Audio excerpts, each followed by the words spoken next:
planes, ships, tanks, jungle outposts and Lego.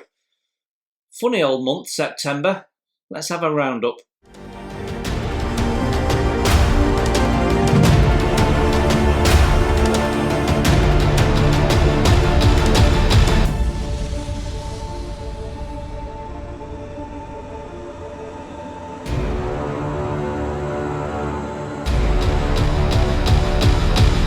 Hello, welcome to Model Kit Stuff. My name is Jason and it is October already.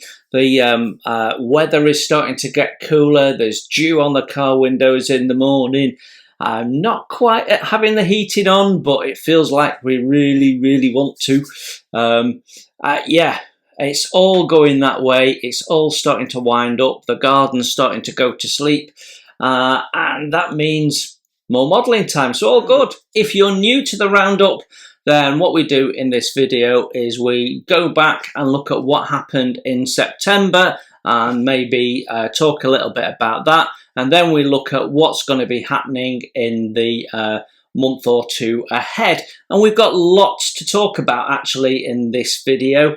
We're going to be talking not just about the usual stuff, but I have a new idea to help me cope with the volume of work that's now starting to come out of the channel, and I want your views on it.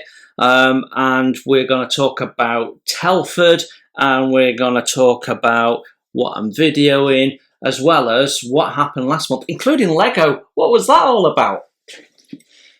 But before we go any further, I have to say a massive thank you to all of my nearly 4,000 subscribers.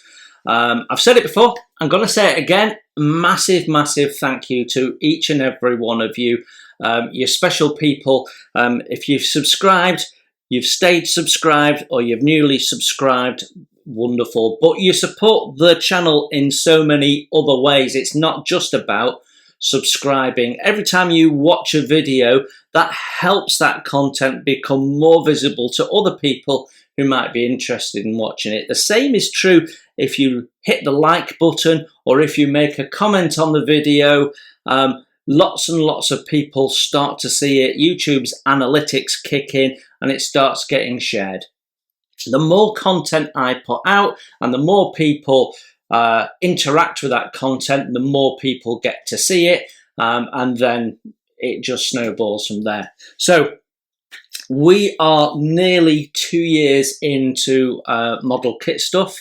We will be 2 years old at the end of the month in terms of starting to set up the channel. From the point of view of you, the viewer, you started seeing content in November. So in November, we will be 2 years old, and it's been a real journey. And when I look back, you know, fundamentally, not really changed what I'm doing, but how that is presented has come a long way. And I'm happy that I've got into a groove, that I know what I'm doing, but I've still got some ideas and we've still got some new stuff coming up in the next 12 months. I've got some thoughts on. I have a plan for first impressions videos that takes me through to May of next year currently. So I've got plenty in plan, and we've still got more model kits that'll come next month because we're going to Telford and might do some shopping. And then we've got Christmas, and you know, what am I going to ask Father Christmas for? Well, it's probably going to be models. And then, you know, you've got the new orders that are pre-orders that I still haven't got delivered coming through. So there's more stuff coming. So all of that to talk about. Let's start with a bit of news from Cotair. Now, if you're not aware of Cotair, Cotair is a company in New Zealand, a model manufacturer yet to release their first product, but they have started taking pre-orders. The interesting thing about Cotair is that a number of the people behind that company are the people that were behind Wingnut Wings. Now, Wingnut Wings, if you're not familiar with them, are a company largely held to be possibly one of the best aircraft manufacturers for models, possibly of all time.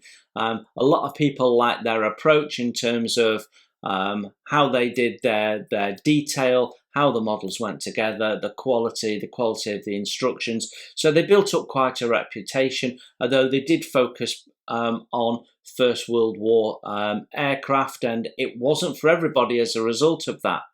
So this new company, Cotair, they're launching with a Mark 1 Spitfire in 132 that is working out at around about £100 in the UK. So not the cheapest 132 aircraft you're going to buy, but not especially expensive anyway. And they have, if you go to their website, they have some CAD imagery of what that might look like. One of the guys at Cotair, Richard, sent me an email saying we're now taking on orders, pre-orders, ready for launch. So they must be close. I know that there is lots of people interested in that. I know, for example, Nigel at Nigel's Modelling Bench, he will be all over it. I know he will. So I've actually decided that I'm going to step out of it. Originally, my plan was to buy it and first impression it, review it. I know there's going to be a lot of interest in it. But I've also bought into the 124 Spitfire. I've also got the Avro Anson coming.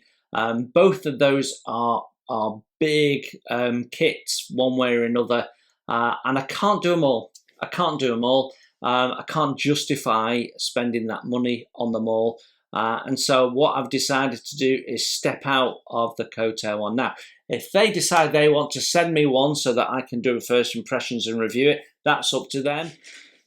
And so far, everything that's been done on this channel has been done at my expense. And so I have to make some decisions, and I've decided that lots of people are going to do Cotair, so let's not get lost in the fog and focus on what I've already got in plan. And that's probably a good thing, because my plan, it's not quite falling apart, but I am really struggling at the moment, and we'll talk about that a little bit later as well. Okay, without further ado, let's talk about September, because a lot of stuff was happening in September. So we started September with the end of the Rotodyne. So the final part came out the day after the roundup. And a lot of people enjoyed that. It's quite clear that there is quite a bit of interest in the old classic Matchbox Airfix kits. The nostalgia element of modelling is quite big at the moment, and I get it. I have some kits that are nostalgia purchases. You've seen some of my Matchbox stuff before. We've talked about it before. And again, we revisited that during the course of September with the Jungle Outpost. So the completion of the Rotodyne was something that was quite personal to me, because I used to work for Fairy Engineering for a little while. And I'm quite interested in some of the products that they made. So, and I really enjoyed building it, actually. It's quite a basic kit, and had one or two fit issues around the rear doors, but otherwise it was a lovely kit. Because I had the 90s re-release version, the decals were okay and went down, although I'd argue they were a little bit incomplete. And one or two minor additions, we made it look okay. And I was happy with it. It was never going to be a blow your socks off build, but that's not what we were trying to achieve. And we did it old school kit. We did old school methods, and we brush painted the whole thing. I enjoy brush painting. I enjoy it more than airbrushing. Airbrushing, you can get all sorts of different refinements in your painting, but brush painting is much more relaxed and therapeutic for me. So I completely enjoyed the build on many levels, and many of you enjoyed that build as well. It's been well received, and I do hope that Airfix re-release it. We know they've got the tooling. It's been shown on video recently, so we know it's there. The problem is that the Rotodyne is something that never really got beyond the prototype, so it's not got a lot of scope other than that prototype version, which is a bit of a shame, but there we go. So I suppose that brings me nicely on to the Jungle Outpost, which was a video that we shared towards the end of the month. It was one of my birthday presents, and the reason we didn't show it earlier on is because some of that other bits and pieces had been ordered after I got the Jungle Outpost, and I wanted to get them all together first and then do a big reveal, and I think that worked quite well. So I know I'm very, very lucky to have gone from can't find one with the base for years to suddenly got 2 bases. And people have suggested, well, you can cut the second base up, you could extend it, or you could do another one, or whatever. I don't know what I'm going to do. There's part of me that really wants to go to town on what was intended, a single base, and do that. We could then do another one with maybe the 176 classic tank from Airfix, and I looked at the Airfix 176 figures as well, and there's although a lot of them are sort of fighting, running, or posed in a position that's fighting, which isn't appropriate for the Jungle Outpost, which is much more a casual, everyday type of scene. It does have some figures that are helpful. So you've got the commanding officer with his sword, who could be modified. You've got 1 or 2 people who are walking with their guns slung, so they could be used. You've got a couple of people that could be modified and made to be look to be putting up a Japanese flag or whatever. So yeah, and for a £5, you get 24 figures. Might be worth doing. So I'm still umming and ahhing about that. But absolutely stunning kits. The fact that I've got original, it's nice and crisp. Everything's there. There's no decal for the sign, and I don't have any. I've got signs for European theatre in 135 scale, but I've not got anything in 172 because it's not a scale I usually build in. So I'm not quite sure what we'll do. We might have to hand paint something in Japanese, which could be interesting. Or maybe take something out of one of my 1350 ships. Who knows? Anyway, at this stage, I don't know when I'm going to be building it. I am absolutely looking forward to doing it, but I could say that about all of my kits in my stash. So, yeah, you can't build them all at once, that's for sure. Then the next video you saw was a first for this channel. It was that little Lego DB5 James Bond car, and we did a full build video. It was just a bit of fun, to be honest. When I was a kid, I used to love Lego. I love building things, so it's natural that I like building Lego. And then recently, my daughter has got into Lego, my younger daughter, and she likes the figures because you can pose them and stuff afterwards. And she's quite into her Marvel stuff, so she's she likes Iron Man and all that sort of stuff. So we were in the Lego store in Manchester, and my kids got me this, and so yeah, why not? We built it. And we have this little car now, which sits on my desk and just reminds me that building is fun. But that's all it was. Don't expect me to be doing loads of Lego stuff. That's not really what's going to be happening. 1 or 2 people said, "Oh, I'd like to see you do this or do that." Well, Lego's expensive, and modelling is my hobby, not Lego. But I'm not saying we're never going to do one again either. Right then, enamel paints. I did a video on enamel paints. That was the one that came after Lego. And I've had a lot of really interesting thoughts and comments all through the month. People have continued to comment on this video. And pretty much what I expected. Most people still have a little place in their heart for enamels, but they don't really use them. They've got them, they're in their little secret drawer, they know they're there. It's almost like a reassurance. That's a comfort blanket. I've got some enamels, but I never really use them because I use acrylic paints for all the reasons that we talked about in that video. And if you didn't see the video, the aim of the video was to talk about Humbrol enamels as a product rather than to say enamels is something that you should change to. It's really for people who may be coming back to the hobby and are hearing this massive volume of people going, use acrylics, use acrylics. Well, why? Why would you use acrylics? It doesn't necessarily suit everyone's style of modelling to use acrylics. Acrylics are great if you use an airbrush, and I can understand that, but they also have the drawbacks in an airbrush. They dry too quickly, they're harder to clean up. There's a lot of people, particularly people who manufacture acrylics, who say you should use acrylics. And then there's a lot of people using acrylics. There's a lot of people using Tamiya paints and thinking they're using acrylics, and they're not, because really Tamiya do lacquer paints because they're not true acrylic paints in that way.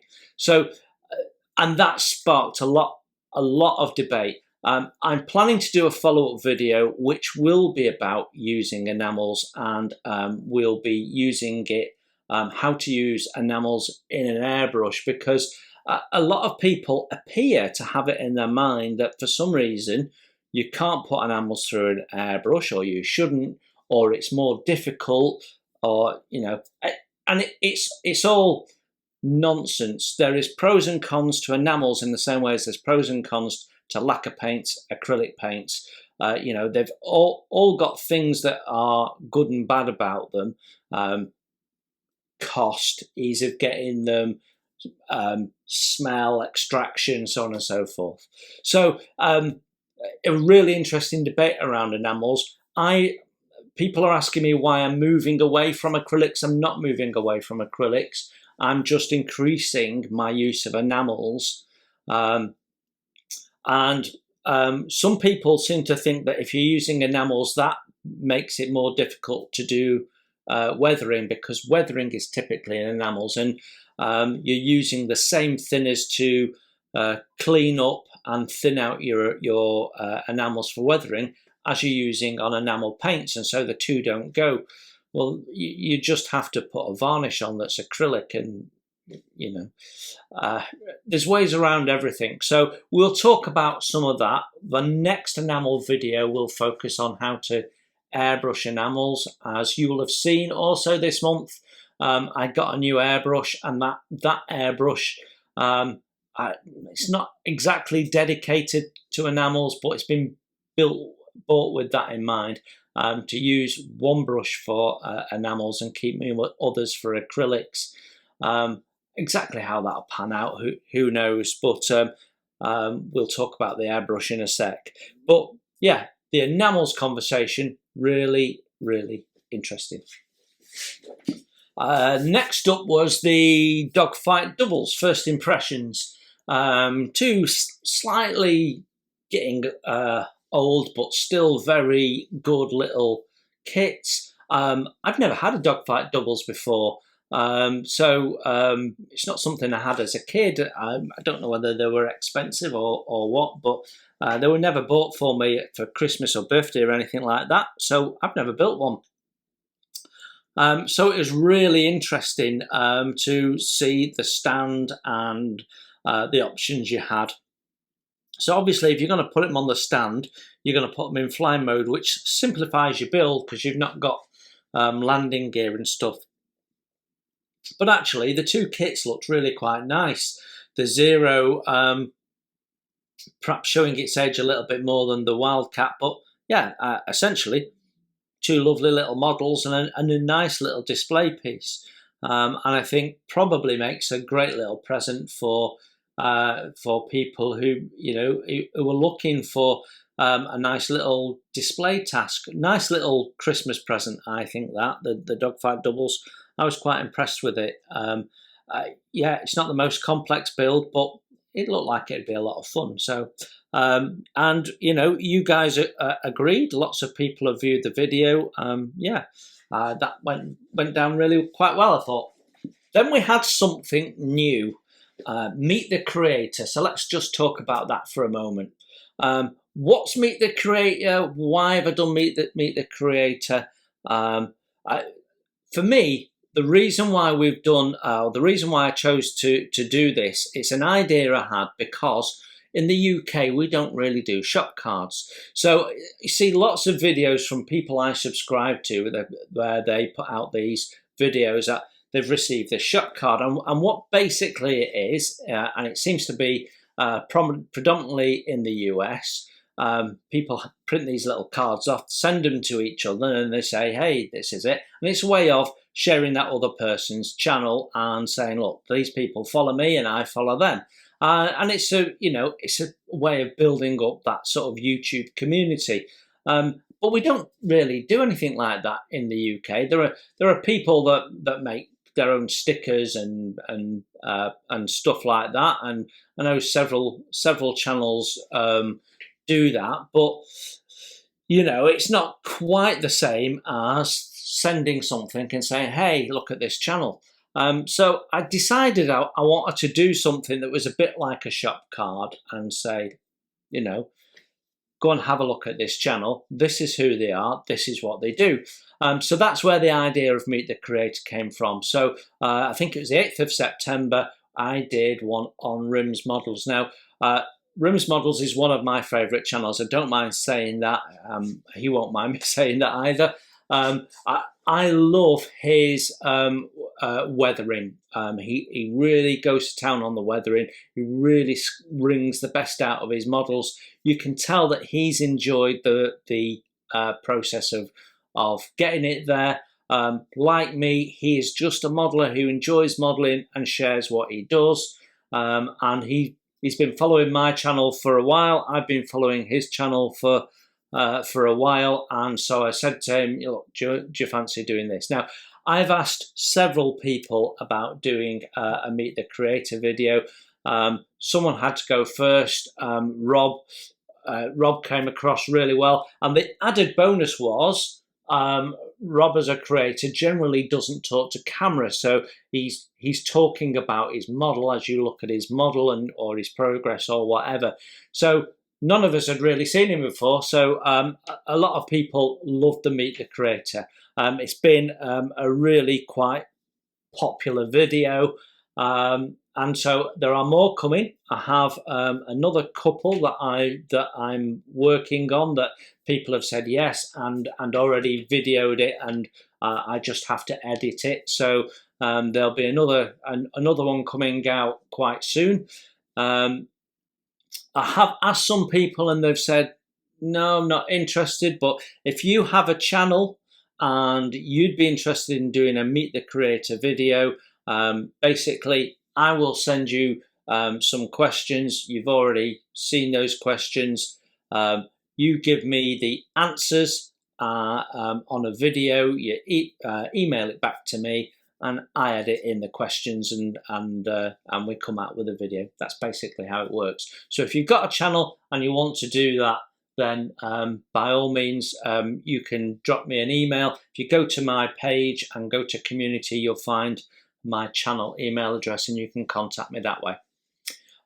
So if I've reached out to you and asked you and you've agreed to it and I've not sent you the questions yet, don't worry, I will get around to it. I get so many emails in a day that what I don't want to do is lose the communication. So don't feel that I've forgotten about you, because I haven't. Then I think the next video up was the Queen Mary 2, which is chugging along nicely. I'm now on top decks.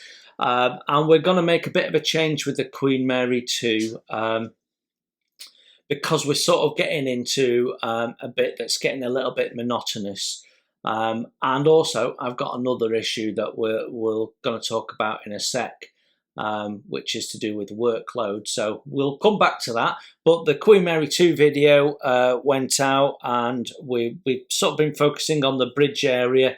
We've now moved over to like the tennis courts and bits and pieces. So that's quite an interesting little bit of area to come next. But I feel like I'm nearly on the home straight with that. Still lots to do. And my concern is that the build is dragging out a little bit as we start doing more of the monotonous stuff, the balconies and all the chairs and tables at the bottom. So rather than keep filming everything and putting it together and putting a video out. I'm going to change the way we do the Queen Mary 2 videos, and I'm going to work away to a degree off camera and then explain what I've done. I think that's going to speed things up a little bit on the Queen Mary 2. It's taken longer than I expected because of the modifications, and I've still got modifications that I want to do. I want to try and push it along a little bit, if that makes sense. But so a slight change in tack of how I'm videoing it. So I'll still share how I go about things if it's something I've not done before on the build or something new. But it means, you know, painting and sanding and all that sort of stuff we can cut out of that. But it means that we won't be putting up a video quite as frequently, because I'm still taking that time to do it. It's just that you've not got, I'm not creating the amount of video content, essentially. So we will see the Queen Mary 2 videos a bit less frequently, which will allow me to maintain the quality of those videos and not just create video for the sake of creating video, if that makes sense.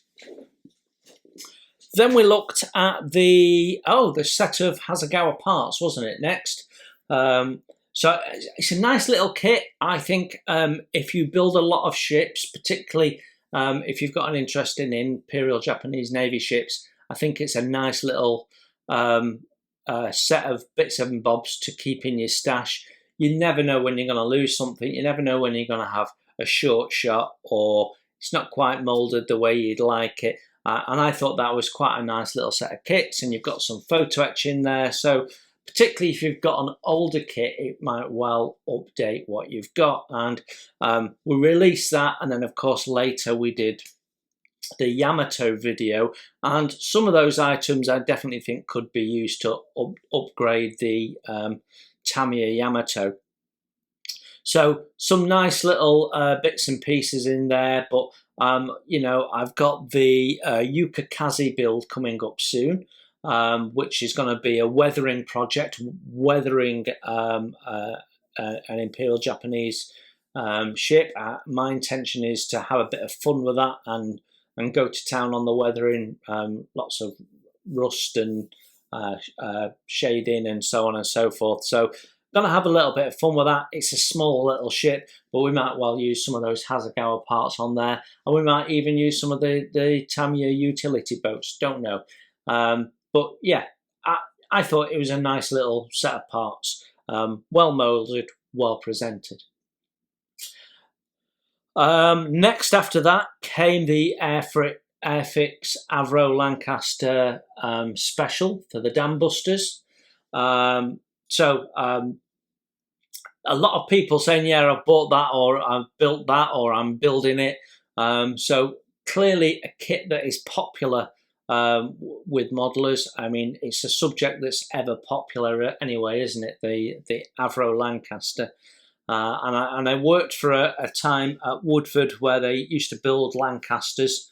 So that was quite nice walking around there. In fact, the social club was called the Lancaster Club as well. So I guess Lancasters are something that have always interested me, and I've built several Lancasters over the years in different ways. But I've never built the Dam Busters one, and we're coming up for the 80th anniversary of that, possibly next year, I think it is. So my thought process was do the first impressions, see how interested people are, and then next year I intend to build that. So that's in my plan for next year, but I am behind on this year's plan. So how that's going to pan out, I don't know yet. Then we had the Tiger diorama build, and that's gone together really quite well now, and I feel like we got a bit of pace behind it. So the Tiger's effectively built. It's primed now. So my next step is to get that painted. And pretty much what we've got left to do is paint and arrange things. We've got some weathering to do and so on and so forth. So I feel like I'm in final stages now of that diorama. The problem is getting to it. and workload. And we'll come back to that. So next up was the Yamato first impressions. And what I tried to do in that video was not just to review the kit, because I'm guessing lots of people have built that kit over the years, because essentially it's their original release kit that they've re-released several times. I think one of my viewers came back to me and said this has actually been released 9 times by Tamiya, and they keep saying, well, they've changed the parts, but they're not. I don't think they're fundamental changes. It may be that some of the fittings have been updated for better molds over the years.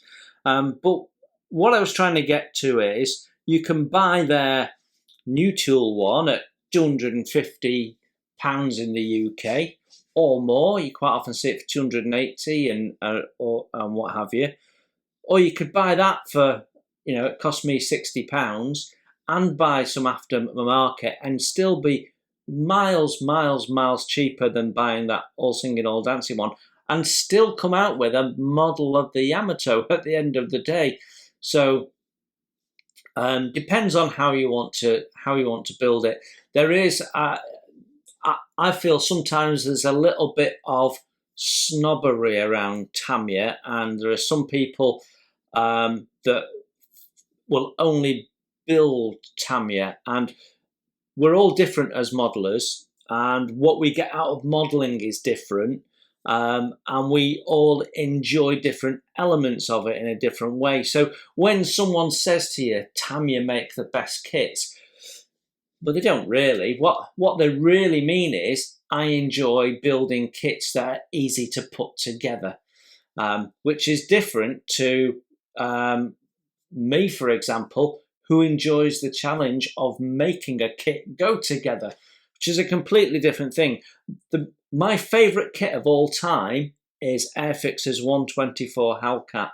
Not only does it look splendid when it's finished, but the process of getting it from a load of sprues of parts to a completed model was an absolute joy. Not because it went together perfectly, but because you had to make it come together. That's the enjoyment for me. There's the little challenges, and there's a bit of engineering involved. There's a bit of thinking through a process. That there's modifications, and it's not just filling; it's sanding things to make them fit. And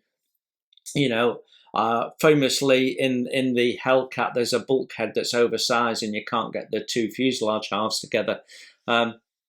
So it is those challenges. That's what I enjoy. I enjoy building, and I enjoy the challenge of it. So when a model is perfect and goes together easily, it's a bit boring. But it is, sorry. Then we squeezed out a little extra video. Again, another first, another something new for the channel in September. I did a shorts video. So if you're not aware of shorts, shorts is a video format that YouTube launched a couple of years ago, but they've really put some oomph behind promoting it more recently. And in the last few weeks, they've actually found some way of monetize, being able to get some revenue from shorts. So I'd never done a shorts before, so I was interested to see if I could make it work. And I sort of did, but I sort of didn't. So for it to be a shorts video, it has to be under 15 or 60 seconds, which sounds a bit odd, but typically under 15 seconds. If you do it and edit it on your computer, you can do it in under 60 seconds, so you can make a longer short. What you don't do, if you do it on the computer, which is the way I did my Mustang short, is you don't get the little shorts logo.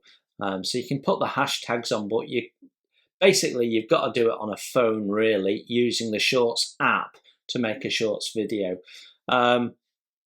So the Mustang is something I built years ago, and so I just thought it's one from the point of view of a finished kit, it's one of my favourites just because it's so colourful, and I just went over that with my iPad and filmed it because it still looks good to see if I could get a shorts out. And yeah, it was just a bit of an experiment really, but it's a nice looking kit. If you've not built the Airfix 172 Mustang, it's a great little kit, and they're always very colourful. Just watch out for the control stick. It always snaps when you take it off the sprue. Then we launched the de Havilland Mosquito build, which again is a video that was chosen by you, the subscriber. And actually you chose it for 3,000 subscribers. So that was chosen after the Wingnut Wings kit that I've not started yet. That was for 2,000 subscribers, because that's coming after either the Tiger or the Queen Mary 2, whichever finished first. But we've got a bit of an issue with workload, and I'll come back to that in a minute. But in the meantime, we started the Mosquito. So the Mosquito is my in-between build. So it's a sort of build that I pick up and put down in between doing the other stuff. But actually, they've ended up finding a regular slot, which wasn't quite the intention, and we'll come back to that. But yeah, we launched that, and what we did in the first video is we got it from a pile of parts to a pile of sub-assemblies.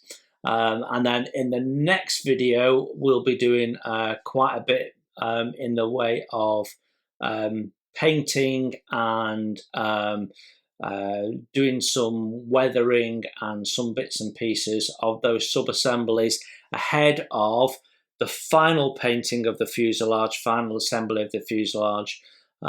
It's not quite done as we speak. Decals went on the other day. I've got a little bit of work to do to get one or two of the decals to settle. I've got a little bit of silvering on a couple of them that I need to sort. But essentially the decals are done. So we are at final assembly, final varnish, final weathering touches and canopies. I haven't done anything with the clear parts as yet. But we're almost there. So I envisage that it's probably 3 videos in total. The Mosquito might end up being 4, or it might end up being 3 in a final reveal. Not quite sure. But that is nearly done. But we stopped that build. In fact, we stopped all the builds for the Chipmunk, and we'll talk about that in a sec. After we did the de Havilland build, then we had the look at the new airbrush. We've already mentioned it, but a number of people were saying, actually, I'm in the market for a new airbrush, and this might be what I go for. It's not a cheap brush, and let me be clear on this. You do not need an expensive brush to do airbrushing for the modelling hobby. You absolutely don't.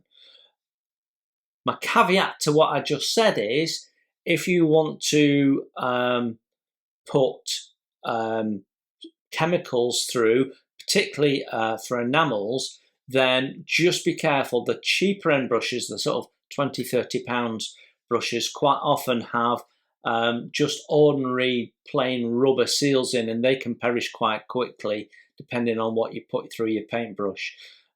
So you really want PTFE seals, and lots of airbrushes do, and you know, you don't have to be spending a lot more to get to that point, and then you get other features and so on and so forth.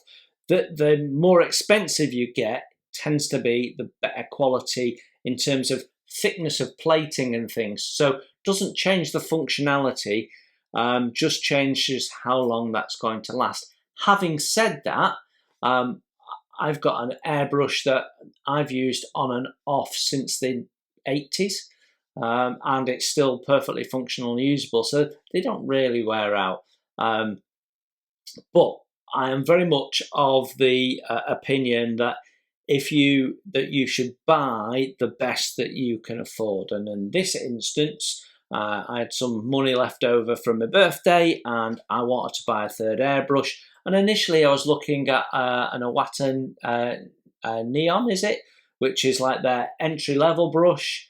And then I thought, well, you know what? If in for a penny, in for a pound, and ended up in for £200. But shop around, because places like Amazon are not the cheapest places to get these sort of things. I bought mine from a company in the UK that if you search for airbrushes, they come up at the top of the as one of the top 3 or 4 in your Google search, so you will find them. I'm going to forget what they're called, something like Everything Airbrush or something like that. I've used them several times. I've bought more than one airbrush from them, and I've bought other bits and pieces from them, and the service has always been really, really good, and so is the price point. Then we had the North American Sabre. First impressions, 148, Airfix, looks a really nice kit. I think it's an unusual aircraft, or an unusual looking aircraft, which is why I like it. Unfortunately, the paint scheme that's on the box art and the paint scheme A, I suppose you call it the main paint scheme in the kit, has this sort of bronzy gold ring around the air intake at the front, and it just looks like one of them Muppets to me. And I said it at the time that I first saw it, and we mentioned it at the back end of the first impressions. But a lovely looking kit, the Sabre, and again, I'm looking forward to building that. I haven't built a jet for a little while, so we might get stuck into a jet soon. I've got 1 or 2 jets in mind, that we've reviewed recently. But yeah, we could be looking at a jet next. Maybe the Ghost of Kiev. Perhaps we'll get that done next. Rather than do something Queen orientated, I thought I'd do something King orientated. So I've stopped everything to build Chipmunk. Now I have to say, compared to recent Airfix kits I've built, the Chipmunk is not the best. I've had 1 or 2 issues with it. Fit, not bad, but I've had a lot of sink in it. Some of it in places that's been a real pain to sort out, and it could have been engineered out in my view. I think it's going to end up a nice looking kit, and if you've not seen the first video, then go and have a look at it, because I'm making a slight modification. I'm doing the Royal Flight version that King Charles, when he was Prince Charles, used to learn to fly in 1968. In fact, several of the royals used it to learn to fly in. So it's got quite a history. The aircraft itself is still in existence, but it was modified. And two of the most obvious modifications. One is a lamp on the top of the front of the canopy, a red lamp, which I need to scratch build. And the other was the propeller tips aren't yellow, they're red, white and blue. So I've got to try and emulate that, which I've not got to yet. Where it is it's primed in white primer, which hasn't gone to plan. So I need to do a bit of sanding and reprime it. But yeah, I stopped everything to do that. And that, I think, is the point where we talk about workload, because that was pretty much September done. So right now, as we speak, I'm a bit dead in the water. So 1 or 2 things have been happening, and this is a hobby, and so ultimately, as a hobby, it's the thing that has to be paused. So right now, I'm having to decorate my 2 daughters' bedrooms, both of them. They're swapping bedrooms for various reasons, which means I'm decorating, I'm building flat pack IKEA furniture. We're making some changes. My eldest daughter has started college, having left high school. She needs space for working, and my youngest daughter no longer needs lots of big plastic toys, because she just plays with computer games all the time, so she doesn't need the space and's having a smaller room. That means that my time's getting taken up with all that decorating and the like. But not only that, my work life has got a lot busier, and I'm finding that's taking up a little bit of extra time as well. We're getting to that time of year when travel is a lot harder. I do a lot of a lot of travel, and it's taking me a lot longer to get from A to B because it's getting darker, it's getting wetter. And so I'm finding that I am struggling to find the amount of time that I usually have for modelling. And one of the things that's impacted that was the live streams that I did in August and the start of September. And so I've stopped doing the live streams because what I'm finding is when I do a live stream, what I'm working on, I struggle to concentrate on. So I can't really do a focus build. I also can't video it for a build diary. So actually, doing a live stream takes a chunk out of my modelling time. Now, if you think about the time I spend modelling, my two designated sort of modelling periods are a Saturday night and a Sunday morning. Now, my Sunday morning is safe, although I sometimes do some modelling with my daughter. But the Saturday night, I do a live video release and chat to people, and I really enjoy that, and I don't want to lose that. But then I've been doing a live stream, and that's an hour for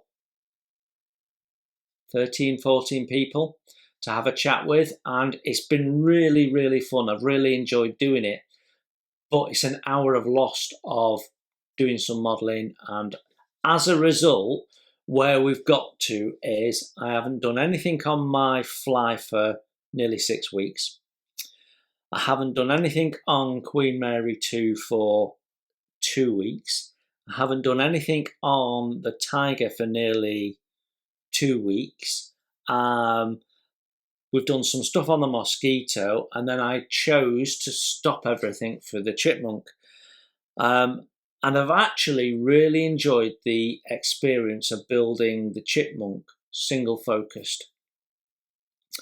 And I feel like what's basically happening is we're slowly increasing the number of builds, and I'm slowly increasing the amount of time I'm spending that was hobby time on doing non-hobby things. So answering comments, doing live streams, editing videos.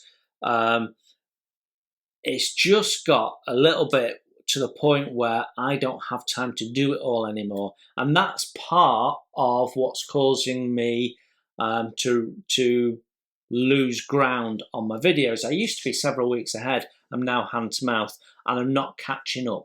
Now, I'm hoping that in the winter that will change a little bit and we'll find a little bit more time. But I have to be realistic.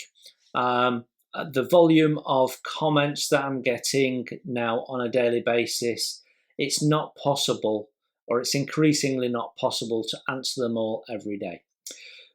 So I'm going to make a couple of changes, and it might be temporary. Well, one of them might be temporary. One of them is something I would like your view on. So I'll be asking for your views in a moment. Let's talk about the first one, which is the actual models that I build and how I'm going about them. What I basically have been doing is a week on one, then a week on another, then a week on another, and that ends up coming out that you have one build video coming out every 3 weeks. And the result of that is that everything gets built a bit more slowly. But that works for me because I've never built one thing at a time. But what I feel like now is, because I've got less time to actually do modelling, is it's getting harder and harder and harder to have that content. So what I'm going to do is I'm going to focus on getting the chipmunk finished and getting the mosquito finished, which are the two smaller builds, and dropping them on the head. Then I'm going to focus on getting the Tiger finished, and then I'm going to focus on getting the Queen Mary finished. Then when we've cleared the decks, we can get the Gotha going, and we can come back to the fly. So I have one more fly video that's going to come out in October, and then you won't see any fly then until possibly the end of the year, because I just haven't got enough time. I used to do flying my lunch break at work. I'm now in the office more, so I just don't have the time. So I need to reconfigure what I'm doing. And for you guys, as long as you've got something that comes out on a Saturday as a build, I don't think you guys really mind how I go about it. What I'm conscious of is not pausing a build too long, because I do get people saying, when's the next one coming out? And I'm conscious that some of you are following the Queen Mary 2 and not interested in the Tiger, and some of you are following the Tiger and not interested in the Queen Mary 2. So when I say that I'll be focused on, I don't mean I'm exclusively building it. What I'm saying is I'm prioritising that build to get it out of the way. Doesn't mean I won't work on the others, but I'll just concentrate more on that one. And the reason why I'm putting the Queen Mary 2 towards the back is the reason what I said to you before. I've got a lot of monotonous stuff to do, which I can pick up and do. I can do an hour of that, put it to one side to dry, then do 2 hours of the Tiger, and progress the Tiger a lot more quickly than I can the Queen Mary 2. So it's a matter of what forgot. With the Tiger, it's lots of little bits of painting, so you can do lots of little things. With the Queen Mary 2, I've got lots of laborious, it's all the same, painting lifeboats and so on and so forth, which you have to do on block. Takes a long time to do. It's 5 minutes of video footage. So it will feel like we're pushing a Queen Mary 2 to the back, but we're not really. We're just focusing on getting some of these other builds done so that we've got stuff over the line a little bit more efficiently. I don't know if that makes sense, but that's what I'm doing. And then once we've cleared the decks a little bit, I'm going to think a bit more carefully about the size of the projects that I have going, running at any one time. The Tiger diorama has been more of a draw on time than I expected. The Queen Mary 2 I knew was going to be a big build, but even that's taken longer than expected. So I need to have one big build and my smaller builds be smaller builds and not say the smaller builds when they end up not being. So I just need to think a little bit more about what I've got on the go at any one time. Now, the next thing is something that I'm considering doing when I hit 4,000 subscribers, and that is channel membership. So what is channel membership? Well, channel membership is an option that YouTube give creators to allow you to let people join the channel. And by that, what I mean is you pay an amount of money and you get sort of channel perks. So some channels, for example, release their videos the day before to people who are members than Joe Public get them. And that's seen as a perk. For me, what I'm thinking of is a membership that prioritizes the member over the subscriber, particularly when it comes to answering comments. So I'm conscious that I don't have enough time to answer comments. And when you look at bigger channels that have got 13, 14,000 subscribers rather than 3,000 to 4,000 subscribers, it's quite clear that they're simply not answering all of their comments, and they admit to it, and they're relying on other people too. So I have thought about it, and my thought process is, if you're a member, we'd give you a little flag or a logo, something that flags you as a member in the comments, and I will endeavour to always respond to your comment on the day you place the comment. So unless I'm away or something like that, and I've said that, but that would be the priority. As a member, you'd get priority over everybody else in getting a response. For example, that means that those people and I have people that watch every video, they've got an opportunity, if they wish, to ensure that I'm interacting with them the way they want me to.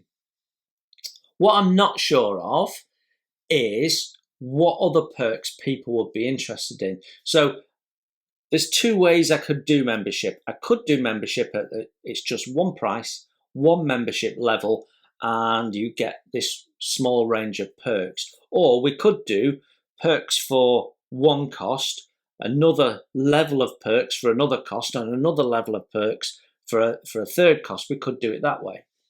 And I'm open to that. I am not sure. And there's different things we could do. Yes, we could do members only videos, for example. That is definitely something that can be done.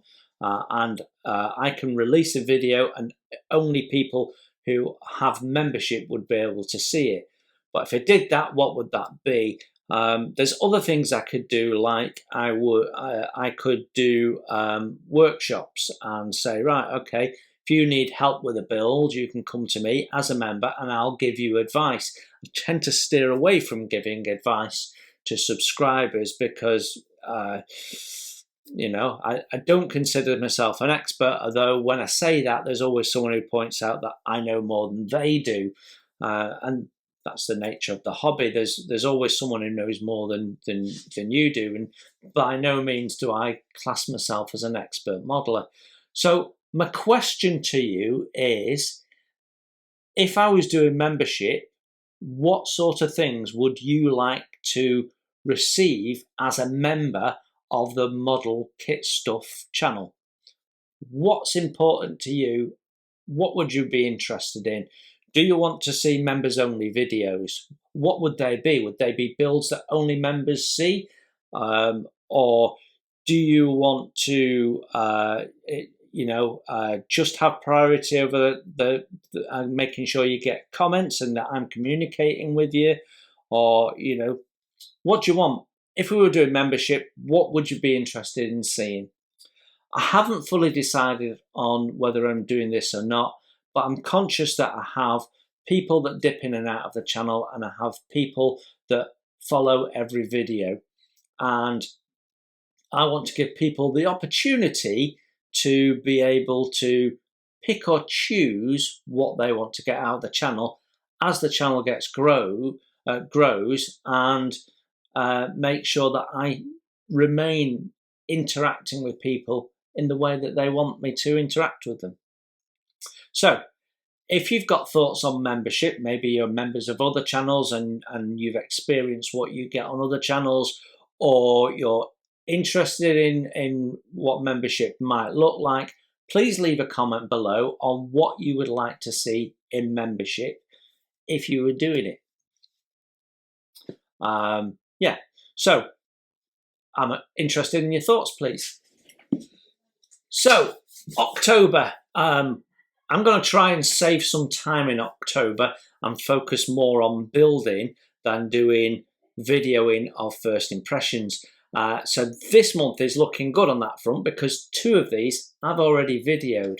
So let's have a look. Sorry about the sunlight. We still do get some in October. Right, so first thing is Airfix starter set. Now, this isn't necessarily planned as being done as a first impressions, although I might do. But last year I did a Christmas build, which was a starter set that in the UK you could buy these in, I think it was Aldi were selling them. This year Airfix are doing exactly the same again. They've got starter sets in Aldi and Lidl this year. And that means that you'll be able to pick up these stocking filler sets. They come in a slightly different format to this. They're just in a box. They don't have the flap at the top. But fundamentally, they're the same. And I've bought some of them, and they're nice little kits. This is different, however. This is one of the new style starter sets. And it came out about the same time as the Red Arrows. You'll have seen the Red Arrows being built. My then 8-year-old daughter built it to see if an 8-year-old could build it, and the main learning was she didn't look at the separate sheet on the instructions, and they now have it as a printed sheet on the instructions. So Airfix clearly watched my video. But I'm thinking of maybe building this for the Christmas build. Now, I am building another starter set as we speak, which I started building on my live streams, but it just became another model I was building.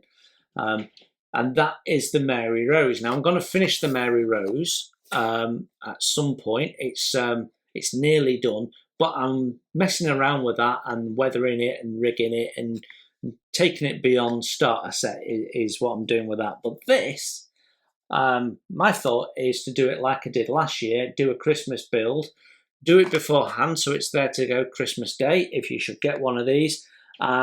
This has been designed with fewer parts, so it's easier to build for a beginner. With simplified instructions, paintbrush and glue included. Now it's the tube glue, and we'd like them to not do the tube glue, but Airfix haven't got their head around the fact that everyone keeps saying it, so maybe they should do it. And they're still, everyone keeps saying it, but they keep ignoring us. But they need to swap the tube glue for a little small pot of liquid poly. Anyway, that said, I might just build it straight from the box. This is how to build it, like I did last year. Maybe not quite as simplified as last year, but just show you how to put it together. So I might be doing that, but given what I was just saying about workload, I might not. If I don't, we'll certainly do a first impression so that if you are considering getting it at Christmas for somebody or for your kids or your grandkids, you know what you're getting in the box. But it is a nice little kit. So that's the first thing that might be happening in October. What is definitely happening in October is we're going to do a first impressions video on this Supermarine Seafire. Now, this is a kit I've had a little while now. I can't remember how old it is, but I will, I'll check my memory and scale mates before I do the video and just get myself straight on it. It's 1/48 scale. It's got two nice paint markings on it, one with a yellow nose that looks really nice. But yeah, I think that should be a nice little kit to review. So not reviewed a Spitfire for some time, so thought this would be nice to do this time round. So that'll be our aircraft first impressions. That one I have to video. The other two I don't have to video because I've already done them. I did this one just after my birthday when I got it in August because I was looking through it anyway, so I thought I might as well video it. So this one's already done, but it will go in. It will need editing and putting together, and we'll do that during the month. Ready to go out probably at the back end of the month now, this one. So we'll talk about what the plan is in a sec, but that will be finished off. Nice little kit. The Leyland Retriever there. I live just on the outskirts of Leyland. I don't live in Leyland. I live in a little village just outside.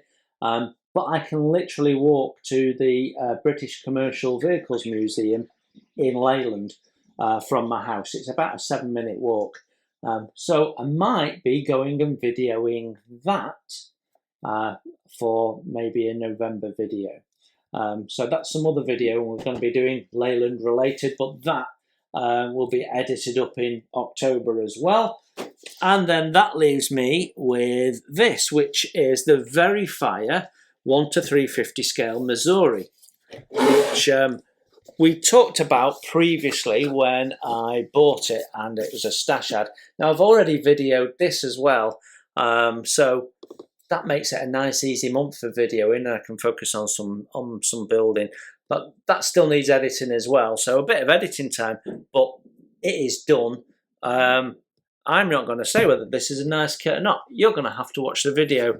But let's just say it's a really interesting subject. And it's not an expensive kit for 1:350 scale, I don't think. So that will be a very interesting video.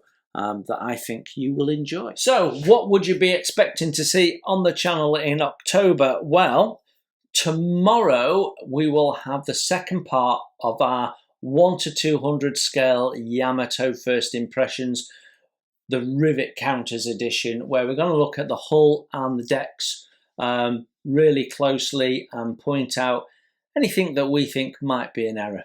And there is one or two of them. So the very first impressions when we opened the box was, actually, this is really quite good. When you look a bit more closely, you start seeing things. So if you're interested in what you might want to modify, depending on your skill level and your interest, then you might find that video interesting. So that is tomorrow. Then on Wednesday, we will have an HMS Fly video, which is not going to be focused on woodwork, but on some of the metal fittings. So that'll be quite interesting. Then we should see some more of the Tiger build. I have a new Meet the Creator video coming out. We've got first impressions on the M3 Stuart. We'll have some more Mosquito. I've got a tool review probably coming out. HMS Zinner, the little 1350 scale Flower class Corvette, will be coming out in October. Hopefully a bit more Queen Mary 2, but I'm not guaranteeing that. It might be some Chipmunk if it's not the Queen Mary 2. Then I'm going to have a look at another product. We've got the Vega Gull to look at as a first impression, and then probably towards the end of the month, another product review and another Tiger build video. That's pretty much how I see October playing out. So there you have it. It's a busy month. My focus is on catch up and decorating bedrooms. And I want to get to a position at the end of October where I feel like I am more model focused and not periphery, if that makes sense. So the last thing to talk about is Telford. I am going to be going to Telford. I'm going to be going on the Saturday. It's on for 2 days. I'll be there as the doors open. I'm taking my eldest daughter. We're going with our iPads and we're going to be filming. So she's going to be filming with me. So we're going to film content. So if you can't get to Telford, we'll be putting a video together about what was there, so on and so forth.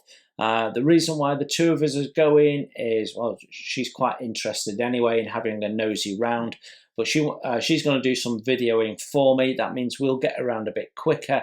It means I'll still have some time to browse around some of the shops and stalls. I'm hoping to try and talk to one or two people, to some of the IPS clubs when I'm there. Not sure how that's going to pan out. Meet some of the SIGs, make some connections. If Airfix are there, I don't believe Airfix have a big reveal this year, but if not, we'll be having a look at their stand, definitely. Revell usually have a big stand there and what have you. And we'll put something together to give you an impression of what Telford was like this year. Be interesting to see if there's anything new on display. I'm hoping that Coter will be there, to be honest, and we'll be able to get up front and personal with that. Anyway, thank you very much for looking in. Thank you very much for subscribing and following the channel. So until the next time I see you, take care, you enjoy your modelling, and I will see you very soon. Bye for now.